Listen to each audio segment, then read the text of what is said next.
এখন প্রত্যেকটা সকাল জীবনের আর আনন্দ বয়ে নিয়ে আসে না। নতুন করে শুরু হবে আর ভাবি না। এখন ভাবি এই বুঝি শেষ হওয়ার পালা। আমিও বাঁচতে চাই, আমি বাঁচতে চেয়েছিলাম। এই ৩১ বছরের জীবনে সব হারিয়েছি।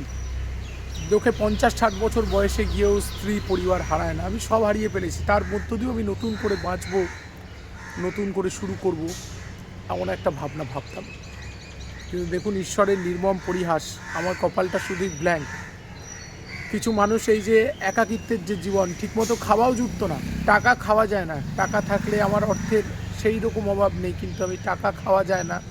কিছু মানুষ আমাকে ভালোবাসা দেখিয়ে কাছে এসেছিল, আমি তাদেরকে আত্মীয় আপনজনের মতো আঁকড়ে ধরেছিলাম।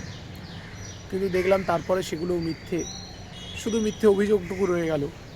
সেটাও সত্যি নয়, যদি সত্যি হতো তবুও নয়, বাঁচার চেষ্টা হতো। আজকে সবটা চলে গেছে। আমার মেয়ে গতকাল রাতে যে অবস্থা দেখলাম, আমি জানি না আলটিমেট গন্তব্য কী। আমি বাঁচতে চেয়েছিলাম, এখনও বাঁচতে চাই, স্বপ্ন দেখি।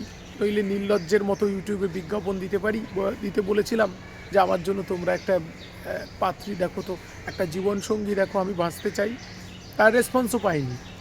আলটিমেট পৃথিবীটা বড্ড স্বার্থপর, কেউ পাশে থাকতে চায় না। যুদ্ধ করে যাচ্ছি, যতক্ষণ পারবো করব, তারপর হাসি মুখে চলে যাব।